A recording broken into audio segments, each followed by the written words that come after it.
नमस्कार, बड़ी खबरों में आपका स्वागत है। मैं हूं आपके साथ सुम्बुलीरम। इस खबर में बात होगी अमेठी पहुंचे राहुल गांधी के पीएम मोदी पर वार की, चंडीगढ़ मेयर चुनाव पर सुप्रीम कोर्ट के सख्त तेवरों की, सरकार की मांगों पर क्या है किसानों का रुख, बताएंगे क्या स्वामी प्रसाद मौर्य ने सपा छोड़ बना ली है नई पार्टी, जानेंगे कैसे सुप्रीम कोर्ट बैलेट पेपर के मामले में बढ़ा रहा है भाजपा की टेंशन। तो आइए खबर की शुरुआत करते हैं। तो इस खबर की शुरुआत आज की सबसे बड़ी खबर से। राहुल गांधी की भारत जोड़ो न्याय यात्रा अब अमेठी पहुंच गई है। अमेठी में भारत जोड़ो न्याय यात्रा के समर्थन में जन सैलाब उमड़ पड़ा, जिससे विरोधी दल भाजपा की चिंता बढ़ती दिखाई दे रही है। और आज इस यात्रा को लेकर महिला एवं बाल विकास मंत्री स्मृति ईरानी के अंदर सबसे ज्यादा घबराहट देखी जा सकती है। तो क्यों डरी हुई है स्मृति ईरानी और क्या बोला है राहुल गांधी ने खास, जानने के लिए देखिए हमारी ये रिपोर्ट। राहुल गांधी के नेतृत्व में कांग्रेस की भारत जोड़ो न्याय यात्रा हर दिन नए मुकाम तय कर रही है। यात्रा अब राहुल गांधी के पूर्व संसदीय क्षेत्र और केंद्रीय मंत्री स्मृति ईरानी के वर्तमान संसदीय क्षेत्र अमेठी में है। अमेठी पहुंचने से पहले ही अमेठी में न्याय यात्रा की चर्चा तेज थी और अब अमेठी में न्याय यात्रा में उमड़े जन सैलाब को देख मोदी सरकार भी डर गई है। और केंद्रीय मंत्री स्मृति ईरानी का 4 दिन का अमेठी दौरा भी इसी बात के संकेत दे रहा है। एक तरफ अमेठी में शेर आया के नारों के साथ राहुल गांधी का स्वागत किया गया, तो दूसरी तरफ अमेठी के बाबूगंज में जनता को संबोधित करते हुए केंद्र में मोदी सरकार से लेकर राज्य में योगी सरकार पर निशाना साधा है। कांग्रेस नेता ने यूपी में हुए पेपर लीक के मुद्दे पर युवाओं को न्याय दिलाने की बात कही है। पीएम मोदी पर निशाना साधते हुए उन्होंने कहा कि मणिपुर में आग लगी है, आज तक प्रधानमंत्री वहां नहीं जा सके। जनसभा में राहुल ने कहा, अगर आप लोग जागेंगे नहीं तो जिंदा भी नहीं रह पाएंगे। इन्होंने पहले एयरपोर्ट छीन लिया और अब स्कूल कॉलेज भी ले गए। आपने राम मंदिर प्राण प्रतिष्ठा के कार्यक्रम में किसी किसान गरीब मजदूर को नहीं देखा होगा। हिंदुस्तान के राष्ट्रपति आदिवासी हैं, क्या आपने उन्हें राम मंदिर के कार्यक्रमों में देखा? आपको बता दें कि कांग्रेस नेता ने अमेठी और गौरीगंज में पद यात्रा की। आपको ये भी बता दें कि कल ये यात्रा देरी से शुरू होगी। दोपहर 2 बजे अमेठी के फुर्सतगंज से आगे बढ़ेगा राहुल का काफिला। चंडीगढ़ मेयर चुनाव में सुप्रीम कोर्ट ने आज बड़ा फैसला सुनाया है। बीजेपी की सबसे ज्यादा परेशानी इस समय सुप्रीम कोर्ट ने बढ़ा रखी है। चंडीगढ़ में मेयर चुनाव को लेकर सुप्रीम कोर्ट के तीखे तेवरों से बीजेपी बैकफुट पर नजर आई। तो क्या कहा सुप्रीम कोर्ट ने, देखते हैं इस रिपोर्ट में। सुप्रीम कोर्ट ने सोमवार को चंडीगढ़ में चुनाव दोबारा कराए जाने की जगह नई व्यवस्था दी है। सुप्रीम कोर्ट ने कहा, मौजूदा बैलेट पेपर की गिनती कर चंडीगढ़ मेयर का चुनाव किया जाए। इसमें उन बैलेट पेपर को शामिल ना किया जाए जिन पर रिटर्निंग ऑफिसर ने निशान लगाए थे। सुप्रीम कोर्ट ने बैलेट पेपर कोर्ट में पेश करने के निर्देश दिए हैं। सुप्रीम कोर्ट ने हाई कोर्ट रजिस्ट्रार जनरल से कहा कि मंगलवार को कोर्ट में बैलेट पेपर और वीडियो लाने के लिए एक जुडिशियली अफसर की नियुक्ति की जाए। प्रशासन जुडिशियली अफसर और रिकॉर्ड्स की सुरक्षा के लिए पूरे व्यवस्था करे। सुप्रीम कोर्ट में पेश हुए रिटर्निंग ऑफिसर अनिल मसीह से बेंच ने पूछा कि क्या उन्होंने बैलेट पेपर पर क्रॉस मार्क किया था। इस बात को रिटर्निंग ऑफिसर अनिल मसीह ने कबूल किया कि उन्होंने ऐसा किया था, क्योंकि आम आदमी पार्टी के मेयर प्रत्याशी ने आकर बैलेट पेपर लेकर फाड़ा और भागे थे। इस पर बेंच ने पूछा कि आपने क्रॉस क्यों लगाया था, तो अनिल मसीह ने कहा कि वो पेपर पर निशान देने की कोशिश कर रहे थे ताकि गिनती में आसानी हो। इस जवाब पर डीवाई चंद्रचूड़ ने कहा कि आपको ऐसा करने का कोई कानूनी अधिकार नहीं था, आप पर मुकदमा चलना चाहिए। वहीं सॉलिसिटर जनरल तुषार मेहता ने इसे कार्रवाई योग्य माना है। कोर्ट ने कहा कि हम डिप्टी कमिश्नर को कहेंगे नए रिटर्निंग ऑफिसर की नियुक्ति करें। हम पंजाब और हरियाणा हाई कोर्ट के रजिस्ट्रार जनरल को कहेंगे कि इसको मॉनिटरिंग करें। सीजीआई ने मसीह से पूछा कि आप कैमरे की तरफ क्यों देख रहे थे।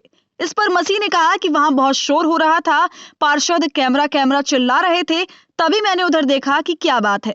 सुप्रीम कोर्ट ने कहा कि अनिल मसीह पर अलग केस चलना चाहिए। सुनवाई के दौरान सीजीआई ने कहा कि दल बदलने की घटनाएं हो रही हैं, चुनाव भी जल्द होना जरूरी है। आपको बता दें कि मंगलवार को एक बार फिर से सुप्रीम कोर्ट में चंडीगढ़ मेयर चुनाव को लेकर सुनवाई होनी है। गौरतलब है कि सुप्रीम कोर्ट में सुनवाई से पहले 18 फरवरी की देर रात चंडीगढ़ के नवनियुक्त मेयर मनोज सोनकर ने इस्तीफा दे दिया था। तो अब देखना यह है कि आगे सुप्रीम कोर्ट क्या फैसला लेती है।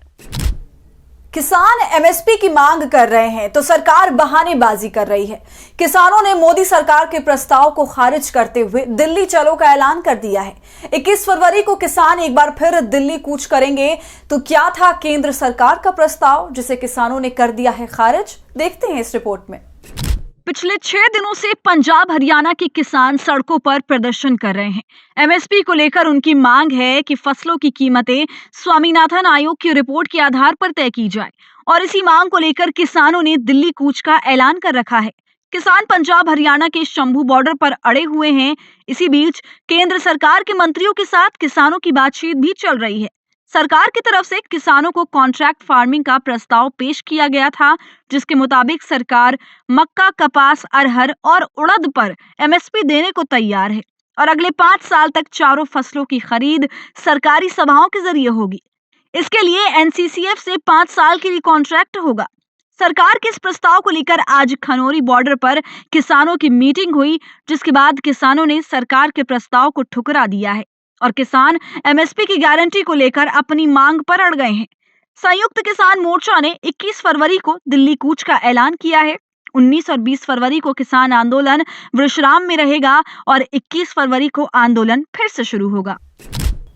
स्वामी प्रसाद मौर्य के नई पार्टी बनाने की अटकलों के बीच सपा मुखिया अखिलेश यादव के लिए अब बुरी खबर आ गई है और सारी शंकाओं पर स्वामी प्रसाद मौर्य ने अब मोहर लगा दी है। साथ ही इस पूरे मसले के बीच समाजवादी पार्टी के नेता आईपी सिंह ने अपने तीखे बोल से स्वामी प्रसाद मौर्य को नवाजा है।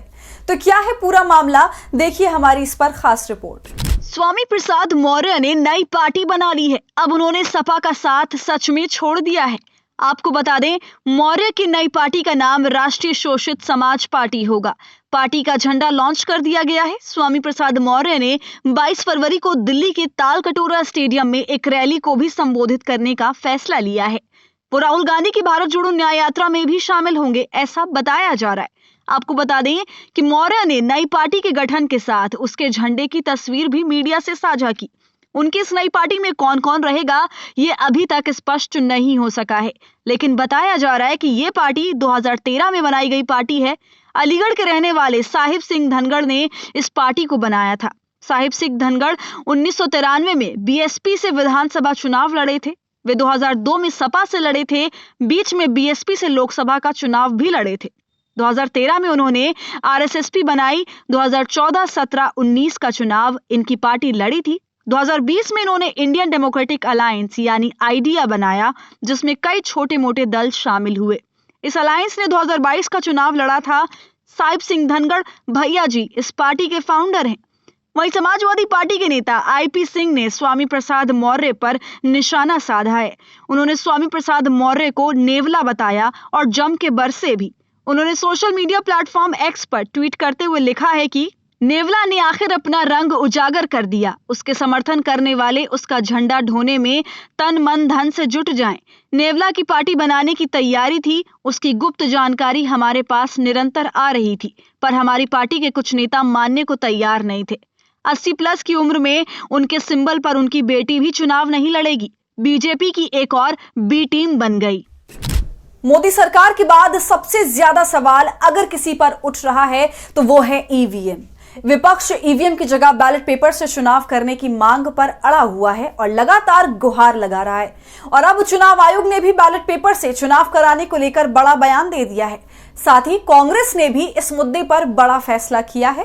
तो क्या है पूरा मामला, जानने के लिए देखिए ये रिपोर्ट। इलेक्टोरल बॉन्ड की वैधता पर सुप्रीम कोर्ट के फैसले को लेकर चर्चाएं तेज हैं। हर तरफ सवाल उठ रहे हैं कि मोदी सरकार में लाई गई इलेक्टोरल बॉन्ड की योजना को लेकर सुप्रीम कोर्ट के आदेशों ने सरकार को बड़ा झटका दे दिया है और ऐसे में क्या सुप्रीम कोर्ट के आदेश का पालन करेगी भाजपा सरकार?